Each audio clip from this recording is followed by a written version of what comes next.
pour troisième et quatrième question. Est-ce que vous êtes prêts ou je vous donne quelques petites minutes?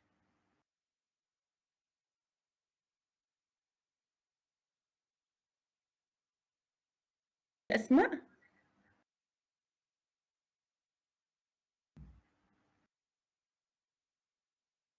Alors, madame, les universités marocaines elles ne répondent pas aux exigeants, je ne sais pas comment le prononce, donc Exigence. Exigence.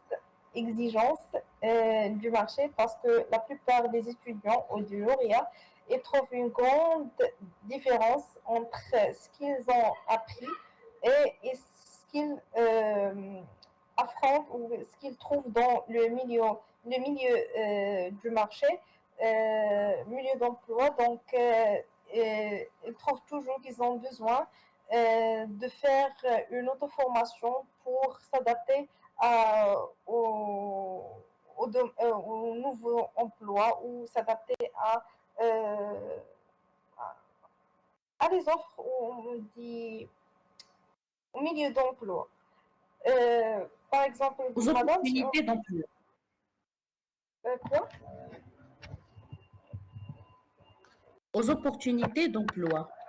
les opportunités d'emploi. Donc, madame, par exemple, ici au Maroc, si on parle de la sécurité, on a toujours des besoins, des profils de sécurité, mais les universités, on en manque des programmes pour la sécurité et aussi on en manque des professeurs en sécurité.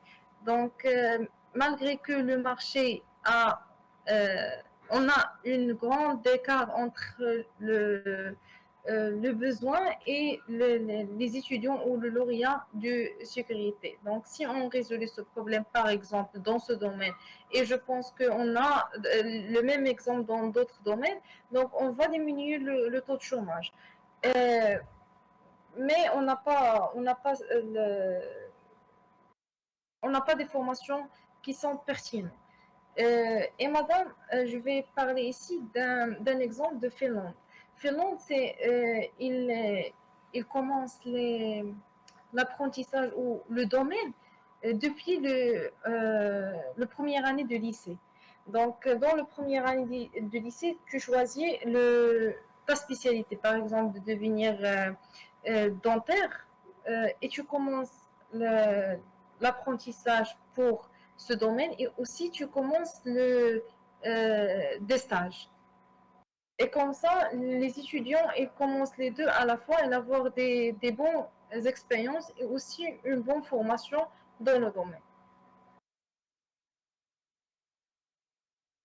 Très bien, donc ça facilite bien sûr l'apprentissage par rapport au domaine et ça améliore bien sûr leur efficacité, bien sûr, au niveau de l'emploi. Très bien, donc ça c'est un exemple qui est bien sûr très important. Et comme ça réduit considérablement le temps d'apprentissage, bien sûr, en faveur des choses, bien sûr, qui seront plus positives pour eux, qu'ils vont apprendre ce qui va leur servir. Oui. Et Très on bien, trouve la oui. même chose. Et on trouve la même chose, par exemple, ici au Maroc. Les formations qui exigent les stages, par exemple, à chaque année, et, par exemple, le système, par exemple, master ou licence, il demande, je pense, un seul stage dans chaque cycle. Mais par exemple, l'ingénierie, il te demande le stage chaque année. Il y a une différence et c'est pour cela les sociétés, Elles elles font plus préfèrent, confiance, oui, voilà. parce Elles font plus ils ont confiance, plus, oui, à des écoles qui exigent, voilà, des cycles de formation et des expériences plus abondantes que dans les universités. Oui, très bien, oui. Oui, madame, je veux juste ajouter à l'idée de madame Asma, mademoiselle Asma. Il a dit il début l'apprentissage au lycée.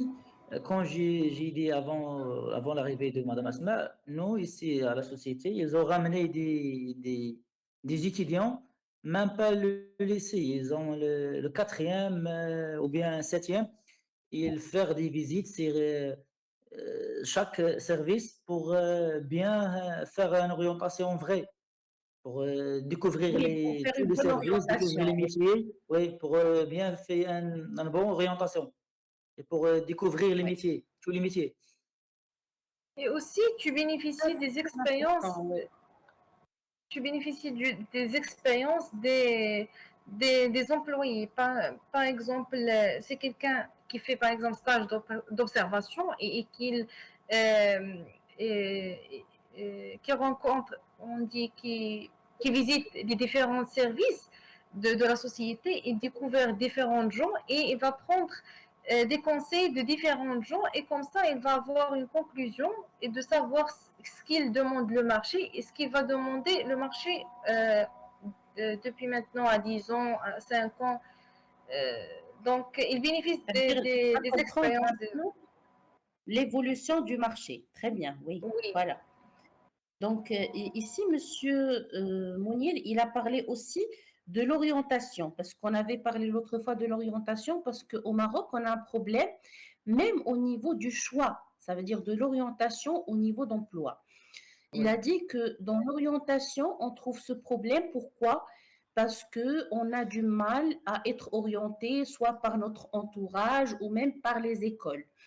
Donc, en France, eux, ils commencent à, bien sûr, apprendre aux étudiants à un très jeune âge, on va dire c'est l'équivalent du collège, ouais, du de bien collège. sûr choisir des métiers. Oui, Oui, c'était du collège.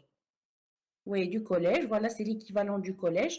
Donc, ils vont commencer à choisir, à voir les métiers, à visiter plusieurs entreprises, voir comment ça se passe. Pourquoi? Pour effectuer le bon choix et pour voir ce qu'ils désirent, bien sûr, travailler dans l'avenir.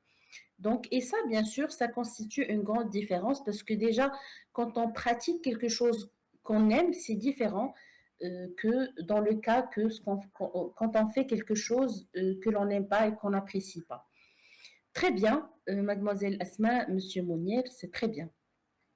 Donc, pour la mobilité internationale, donc allez-y, monsieur Mounier, on vous écoute. Oui, madame. Pour la mobilité internationale, à mon avis, il peut aider certains, mais ce n'est pas une solution simple pour lutter contre le chômage des jeunes. Pour travailler à l'étranger, ce n'est pas accessible à tout.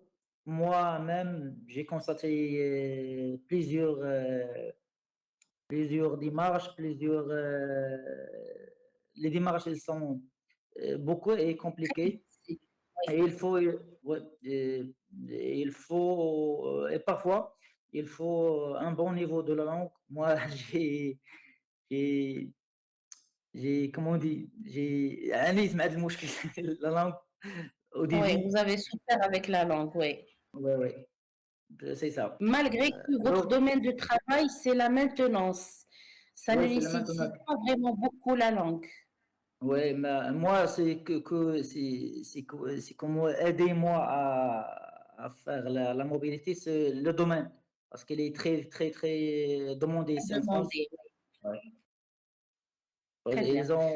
Ils ont un peu, euh, comment dire, on a trada un peu sur la langue la maintenance de Oui. quoi? d'équipement industriel. Industriel. Ouais. Madame, Donc, comment on dit trada?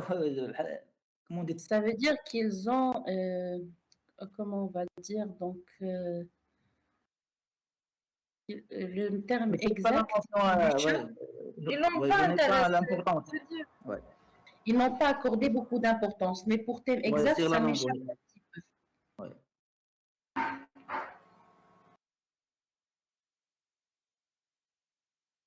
Voilà, c'est ça, madame. Très bien. En conclusion, j'ai dit que la mobilité internationale peut aider, mais ce n'est pas une solution pour lutter contre le Oui, chômage. mais parce que déjà, il concerne juste une catégorie de, de personnes, d'étudiants. Ça veut dire une cible Ouais, bien précise. Et de domaine qui a aussi. les moyens, bien sûr,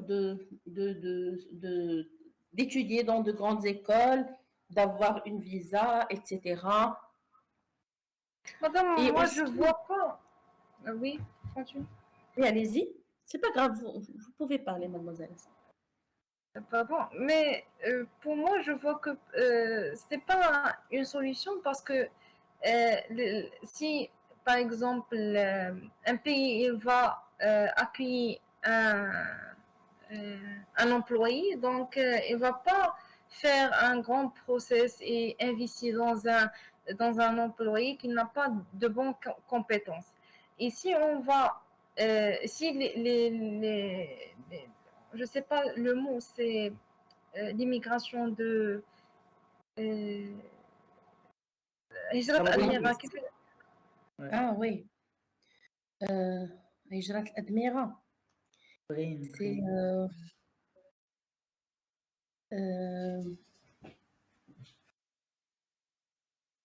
euh, ça m'échappe, mais je vais m'en souvenir.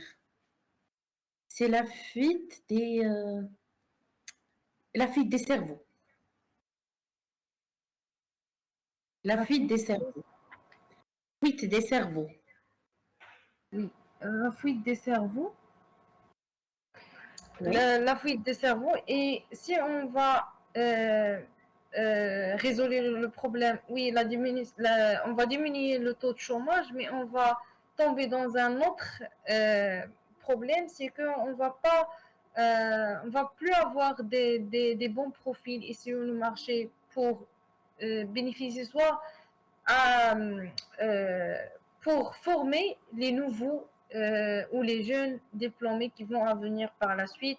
On ne va pas avoir des bons profils sur des sociétés. Donc, on va tomber dans un autre problème. Donc, je ne vois pas qu'il y Mais, ait une bonne solution. mais Madame Asma, Mademoiselle Asma, on parle sur les problèmes des jeunes diplômés. Pour certains, il y a une solution, qu'il n'a pas un Oui, travail à son ici, pays. ouais, exactement. Ici, c'est un risque à prendre. Ouais. Mais mademoiselle Asma, ici, ça reste quand même une solution parce que déjà, on souffre du chômage. Les postes disponibles, ils sont faibles par rapport, bien sûr, aux jeunes diplômés. Donc, malgré que certaines personnes ils vont quitter le Maroc, malgré qu'il y aura, bien sûr, des personnes qui vont faire leur départ, et comme vous avez dit, il y aura aussi une fuite de cerveau, ça va pas bien sûr beaucoup impacter sur le Maroc parce que déjà on peut bénéficier de ces programmes sans perdre ce genre de personnes. Parce que si ces personnes-là trouvent les conditions favorables pour rester au Maroc, je ne vois pas pourquoi ils vont quitter le Maroc. C'est moi le D'accord? premier. C'est moi le premier. Voilà, voilà. Donc, ils quittent le Maroc juste s'ils ne trouvent pas une bonne reconnaissance dans leur pays. D'accord? S'ils trouvent une bonne reconnaissance, un bon salaire, une bonne situation, il n'y Bonne aura pas, bien condition. sûr, voilà, des bonnes conditions, il n'y aura pas, bien sûr, il n'y aura aucun besoin, bien sûr, à quitter leur propre pays. Donc, en parlant bien sûr de solutions aux problèmes de chômage, ça sera oui, effectivement, ça peut constituer une solution partielle, pas vraiment globale, une solution, ce qui reste un petit peu limité au chômage, mais quand même, ça reste une solution, malgré que ça peut entraîner des effets négatifs. Comme vous avez dit, la fuite des cerveaux, ça peut entraîner d'autres effets négatifs, comme bien sûr, si on parle que déjà, ça concerne qu'une seule catégorie de personnes, mais ça peut encourager le marché d'emploi à devenir plus compétitif, ça peut faire évoluer les compétences, donc ça peut avoir un impact positif, bien sûr, sur le marché d'emploi. D'accord? Oui, d'accord. Très bien. Donc, est-ce que c'est clair pour vous pour aujourd'hui? Est-ce que tout est clair? Oui, Oui, madame. c'est clair. Très bien. Donc, nous allons poursuivre, bien sûr, notre débat, la séance prochaine, Inch'Allah, ça sera le vendredi. Ça va. Je vous vois